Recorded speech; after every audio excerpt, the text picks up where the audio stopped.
Imagine this. You're sitting in your doctor's office. You've just been told you have fatty liver. The words sink in slowly. Maybe you feel a little worried, maybe even scared. But here's something you need to hear right now. This condition, no matter how it sounds, is not a life sentence. You can turn it around. You can actually reverse it. And you can start seeing changes faster than you might believe. What if I told you that in just a few weeks your liver could begin to heal itself quietly under the surface? This isn't wishful thinking. It's biology. Your liver is an amazing organ. It's like a built-in repair shop that never sleeps. If you give it the right tools, it starts fixing itself almost immediately. And that's what we're going to talk about today. You're about to learn exactly what you need to stop doing and what to start doing so your liver can work the way it's supposed to. We'll talk about the foods you eat every day, the ones silently damaging your liver and the ones that can bring it back to life. We'll also cover simple lifestyle shifts and a few nutrients that might give you an extra boost. Everything is based on solid research, but explained in a way that you can take and use in your kitchen, at your dining table, and in your daily routine. Now, before we dive in, think about this for a second. How much sugar do you think you eat in a day? You might not even like desserts. You might not put sugar in your coffee. But sugar sneaks in where most people don't see it. And that hidden sugar is the number one reason fatty liver is growing so fast in people over 60. Here's the part that surprises most people. It's not just sugar in general. It's a specific type of sugar called fructose. Fructose is like the quiet troublemaker in the background. When you eat too much of it, it triggers a chain reaction that fills your liver with fat, even if you're not eating a lot of fat. And it doesn't stop there.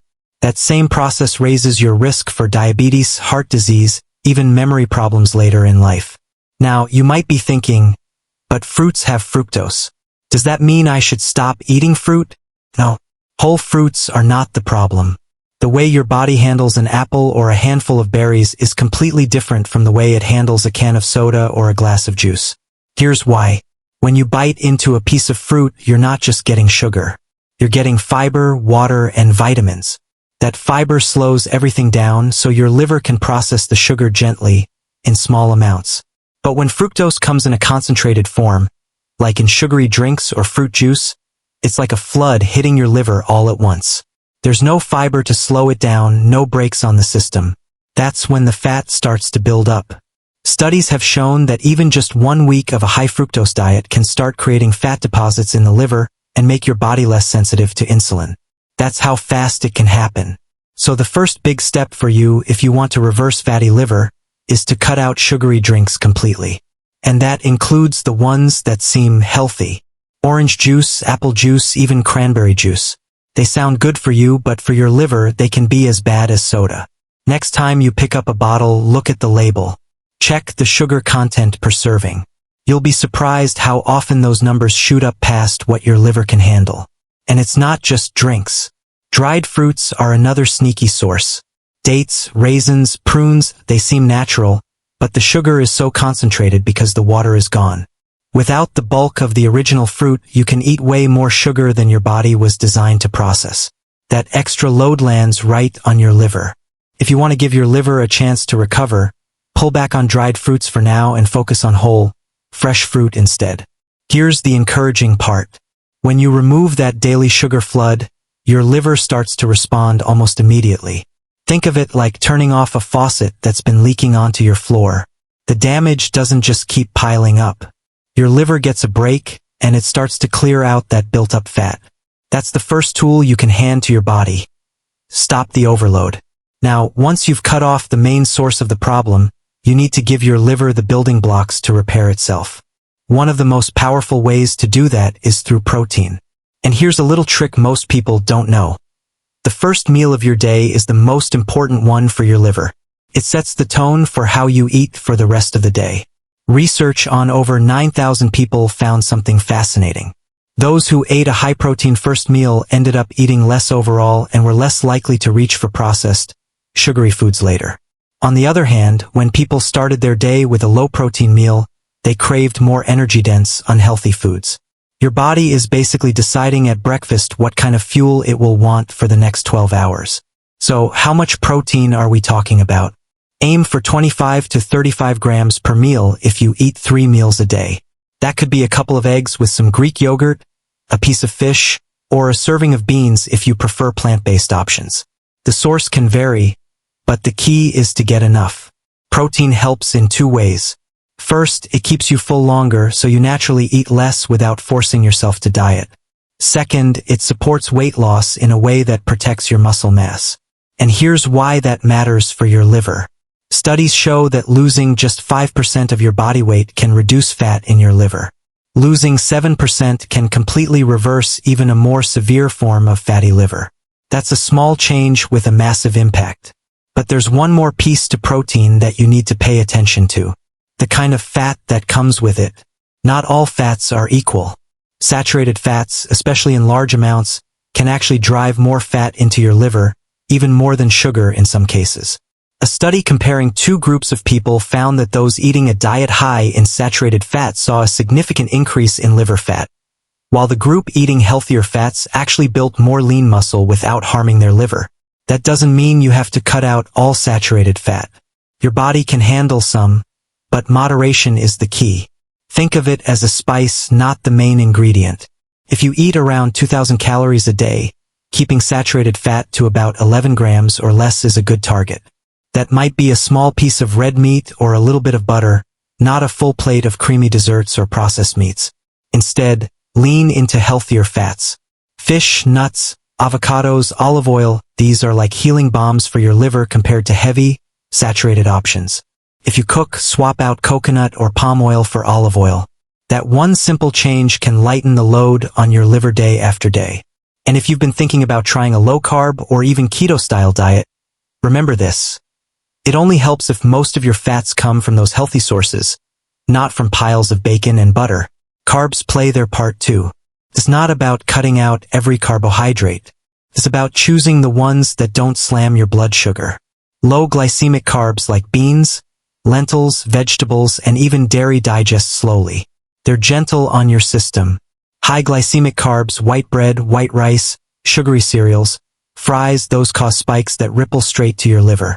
In fact, there was a study on teenage boys with fatty liver that cut their sugar intake to less than 3% of daily calories for just 8 weeks. The result? Significant improvements in liver fat. That's proof that small, focused changes can make a big difference, no matter your age. And while food is the foundation, there are 2 lifestyle changes that are just as critical. First, alcohol. If your goal is to heal your liver, this is non-negotiable. Cutting out alcohol completely gives your liver the breathing room it needs to repair. Even small amounts add extra stress, so think of this as pressing pause for the sake of your health. Second, movement. Your liver loves activity. Aim for about 150 minutes a week of moderate exercise. That could be a brisk walk, cycling, swimming, anything that gets you moving without straining your joints. Spread it out to 20 or 25 minutes a day and add in a couple of sessions of strength training each week. Building a little muscle helps your body handle blood sugar better and supports your liver's recovery. Now you're starting to see the picture. By cutting out sugary drinks and dried fruits, adding protein to your first meal, balancing the right fats, choosing gentle carbs, skipping alcohol, and moving your body, you're stacking the deck in your favor. Each change is a small tool. Together, they turn your liver into a repair shop that's fully stocked and ready to work. And there's one more layer to this puzzle, one that can give you an extra edge. Certain nutrients can act like helpers, supporting your liver while you make these changes. Some come from food, others from supplements. You don't need them to reverse fatty liver, but they can speed things up if you use them wisely. That's where we're going to pick up next, because understanding which nutrients actually make a difference and which ones are just hype can save you time, money, and keep you focused on what really works for your body. When you think about giving your liver extra help, start with what comes from real food first. One nutrient that's been showing promise is vitamin E. It acts like a shield for your cells, protecting them from the kind of damage that makes fatty liver worse over time. Some studies have found that around 800 international units a day can improve liver health, especially in more advanced cases. But here's something important you need to keep in mind. High doses of vitamin E aren't for everyone. Doses over 400 units a day have been linked in some research to higher risks in certain groups, So this is one of those times you want to check with your doctor before adding a supplement. It's not about grabbing the biggest bottle you can find. It's about making sure it's the right fit for you. Another powerful ally is omega-3 fatty acids. You've probably heard of them in the context of heart health, but your liver loves them too. Omega-3s, especially the kind found in fatty fish like salmon or mackerel, can actually help reduce fat inside your liver cells. They also improve liver enzyme levels, which are one of the markers doctors use to see how healthy your liver is. If you don't eat fish regularly, a good fish oil supplement can be a simple way to fill that gap. Think of omega-3s as the oil that keeps the gears turning smoothly inside your liver. Then there's choline. This is a nutrient most people don't even know they're missing, but it plays a huge role in moving fat out of your liver. Without enough choline, fat tends to get stuck, building up where it doesn't belong. Research has shown that people with higher choline intake had a dramatically lower risk of fatty liver. You can get choline from foods like egg yolks, lean meats, dairy, seafood, even vegetables like broccoli and cauliflower. If you eat a mix of these foods regularly, you're probably giving your body what it needs. Supplements exist, but right now, the science leans more toward focusing on food sources unless your doctor says otherwise. There are other supplements out there that get a lot of attention when it comes to liver health, herbal blends, detox powders, things that promise a quick fix. But here's the truth your liver really wants you to hear.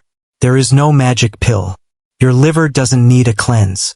It needs consistency, real food, balanced nutrients, and a lifestyle that gives it space to repair. Supplements can only enhance that, never replace it. So let's take a step back for a moment and see the bigger picture you're creating. You've learned to spot and cut out the silent sugar overloads, especially in drinks and dried fruits. You've added protein to the start of your day to guide your cravings in the right direction and support weight loss that directly benefits your liver. You've balanced fats, choosing the ones that act like healing oils instead of heavy burdens. You've picked carbs that work with your body instead of against it. You've pressed pause on alcohol to give your liver a break. You've moved your body in ways that encourage your liver to clear out fat and regenerate. And now, you've added in a layer of supportive nutrients that can quietly speed that healing along. All of these changes work together like a team. Alone, each one can help a little. Together, they create a powerful shift inside your body. And the best part is, you don't have to do everything perfectly from day one. Every small step you take sends a signal to your liver. I'm on your side. Let's fix this together. Picture a few weeks from now. You've been cutting out sugary drinks, choosing real food, adding movement. Your liver has been working quietly behind the scenes this whole time. Fat that once sat in your liver cells starts to melt away, like frost receding on a window as the sun comes up. Your energy feels steadier. Your digestion works more smoothly. Maybe your doctor notices your blood tests improving. These are the early signs that your liver is waking up, doing what it was designed to do. And this isn't just about one organ. When you heal your liver, you ripple that health out into the rest of your body. Your heart benefits. Your brain benefits. Your blood sugar stabilizes, which means more steady energy for the things you love doing. For people over 60, that can mean more freedom, more strength, and more years where you feel fully yourself. Now it comes down to you. What's one change you can start with today? Maybe it's swapping your morning juice for water with a slice of lemon. Maybe it's adding an extra egg or a scoop of beans to your breakfast. Maybe it's taking a walk after dinner instead of sitting right down. These simple shifts are what build the foundation for reversing fatty liver. Your liver has been with you your entire life, working quietly, filtering, repairing, keeping your body running day after day. Now it's your turn to give it what it needs. Start where you are. Choose one thing and do it today. Then build from there. Your liver will thank you in the best way it knows how, by healing itself and giving you back a stronger, healthier body to live in.